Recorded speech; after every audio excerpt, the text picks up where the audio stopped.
Who the hell can wait till morning? Talk now at latenightsportsradio.com.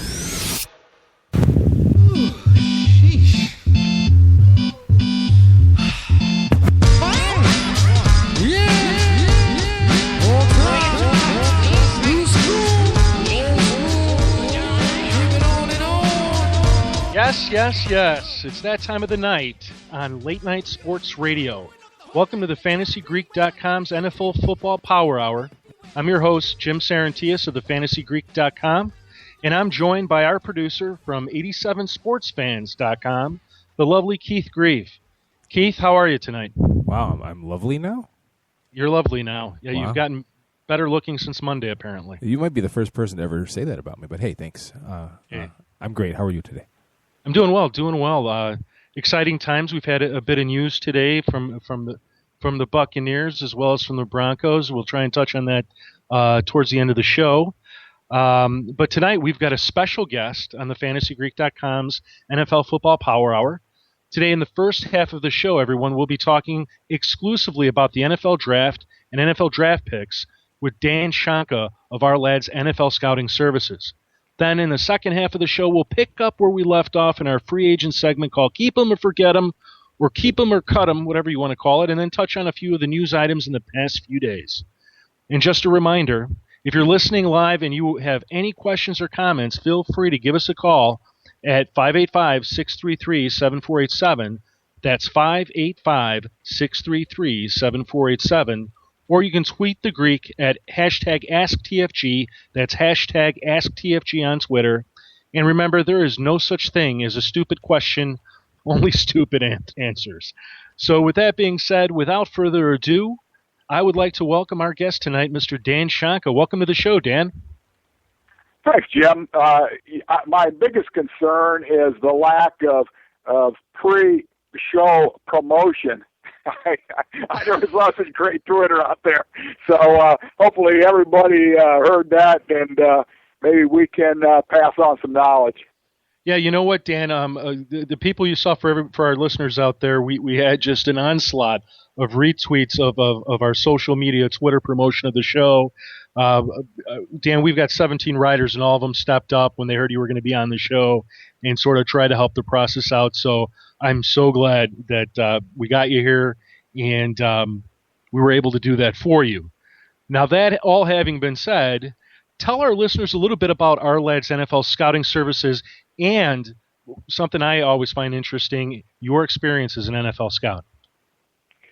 Well, I don't want to put everybody to sleep. They may be ready to go to bed, but we just we've been involved in this actually personnel work for the last over 40 years, and that started back in the days when I was at Iowa State as a student assistant under Earl Bruce, and where we're actually working recruiting, and I would work the East Coast first, and then we'd call recruits, and you're going out there looking for players stuff, then come back, and then you do the West Coast later. So we would grind on that back. So over 40 years we've been involved in some sort of personnel work, and then we worked for National Football Scouting. I was a head coach actually before that, and was an assistant for about 8 years in major college level, and recruited and things at Kansas, Purdue, and Iowa State, and Rice University, and then moved on to pro football, and then been involved in the personnel work there for over 20-some years now. Started with National Football Scouting and went into the Eagles, and then the Redskins, and then the Chiefs. So, and then about 10 years ago, we took over Our Lads Scouting Services that Tom Hepler founded. It was over 35 years ago. In fact, it was kind of funny, Jim, that he was sending out the scouting books and things like that actually over fax machines when they first started 35 years ago. So, and he was one of the first. He was a big computer guy before all this computer analytics and stuff like that came about, and he actually was a troubleshooter for Motorola when the computers were like the size of a room. He'd go in there and So, but anyway, it's a lot of fun. We've always enjoyed the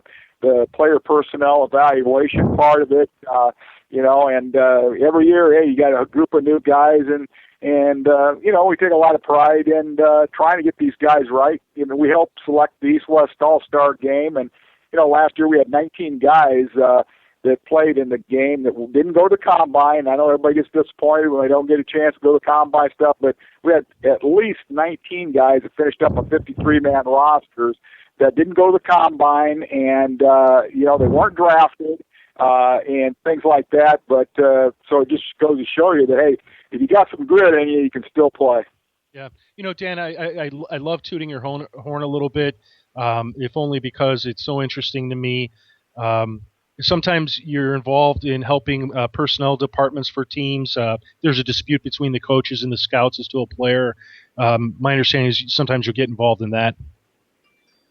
Right. Well, we get calls from different teams or general managers that know me that I either scouted with or I was on the road with or what have you, and all 32 teams subscribe to our services, and they call once in a while like if they say, for instance, the coaches really like one guy, the scouts are they like him okay, but they're kind of lukewarm on him, and they'll kind of use me for a tiebreaker sometimes. And I don't know if they, I don't get a check for that particular part of the tiebreaker, but that they at least ask my opinion about it because hey, we've been around so long, studying these guys that I guess longevity means something.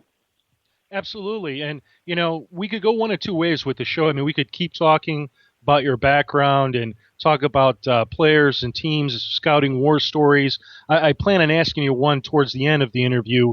But the other way I think we need to go is get to the heart of what our listeners are going to want to hear and just get to the point. So let me ask my first question, and it's this.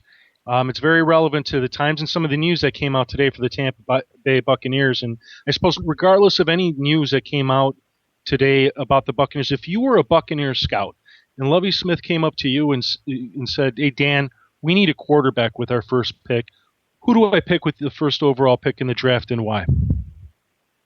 Well, first of all, I assume, and I've done this for different teams. In fact, back when I was with Philadelphia, I had to look at all the quarterbacks when we drafted Donovan McNabb that year. And Tim Couch, was out there, and Achilles Smith was there, and there was about six, Culpepper, that group that came out in 1999, and I had to go see all those guys, and that question was asked by me after looking at all those guys, and I said Donovan McNabb's the guy, and in this case, I haven't had a chance to do my due diligence in person. Now studying on tape, and the reason Jameis Winston's got to be up there, at least in a discussion, is because his durability.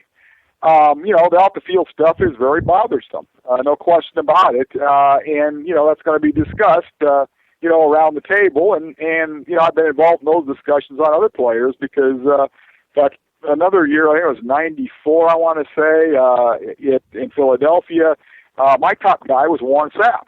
Okay, and they say, well, we're not taking Sapp because he has a, background as thick as a, Philadelphia phone book, and we're not going to take him. And so that was that, And but anyway, I think once you do your due diligence, and believe me, Jim, they and listeners, hey, these guys are under the microscope like you can't believe them. There's former FBI agents that run different services that track all the information on these guys, and if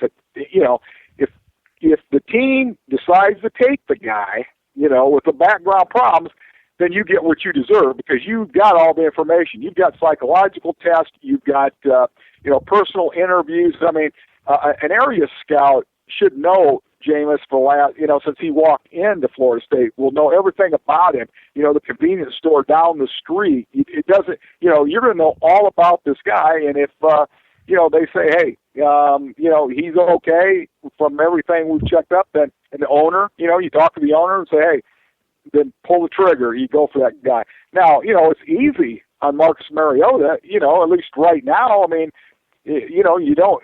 I mean, the guy is a 5-star, 2 thumbs up, all that good stuff. A guy that you would love to have as your franchise leader. No question about it.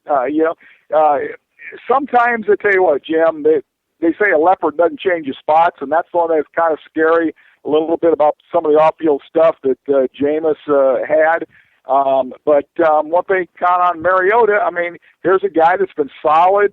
He doesn't miss meetings. He doesn't, football is important to him. He's a great family guy. He's focused. I mean, all that stuff. But you know what? There's been guys like that, and I've signed guys like that as free agents because that was important to me. And they end up playing a long time in the NFL, and that means something. But I'll tell you what, there's teams out there that say, hey, we got to have a big, strong guy like Jameis Winston, and that's the guy we're taking. That's sort of sounds like what some indications are coming out of the Buccaneers camp, that that's the player that they're leaning towards. Do you think that it matters much that Jameis Winston is basically coming from a school that has a pro-style offense as opposed to Marcus Mariota, who's coming more from a spread attack? Or you wouldn't necessarily consider that a factor? Oh, it's a big factor because now, Jim, you're evaluating, apples to apples. In the NFL, there's a little pistol going on and a shotgun.